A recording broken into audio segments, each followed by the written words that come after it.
बिस्मिल्लाहिर्रहमानिर्रहीम। तमाम हम्द की तस्बीह है उस पाक ज़ात के लिए जिसने हर शय को अदद में गिन रखा है, और दरूद सलाम मोहम्मद व आले मोहम्मद पर जो हर शय की अदद को जानते हैं। मैं तालिबे इल्म हर्फ व अदद गुलफाम अली हुसैनी आपसे मुखातिब हूँ। अल्लाह पाक ने कुरान मजीद में, कुरान करीम में हर बीमारी का इलाज रखा है और वसीला बनाया है मोहम्मद व आले मोहम्मद अलैहिस्सलाम को। आप कुरान करीम और मोहम्मद व आले मोहम्मद के तवस्सुल से कोई भी हाजत तलब कर सकते हैं, शिफा मांग सकते हैं।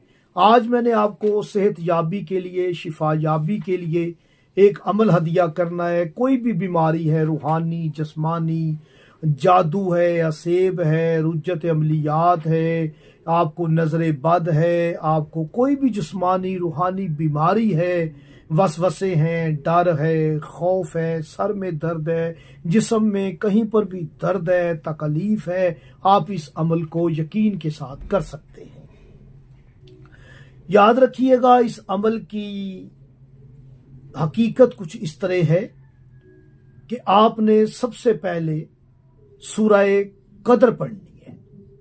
सूरह कदर सिर्फ आपने 5 मरतबा पढ़नी है। बहुत छोटा सा आसान सा वजीफा है। 5 मरतबा सूरह कदर पढ़नी है।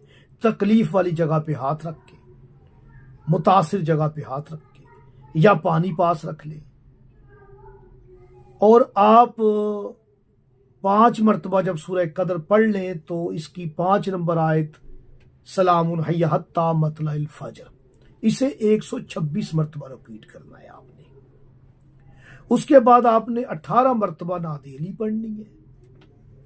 अव्वल आखिर दुरूद शरीफ जरूर पढ़िएगा।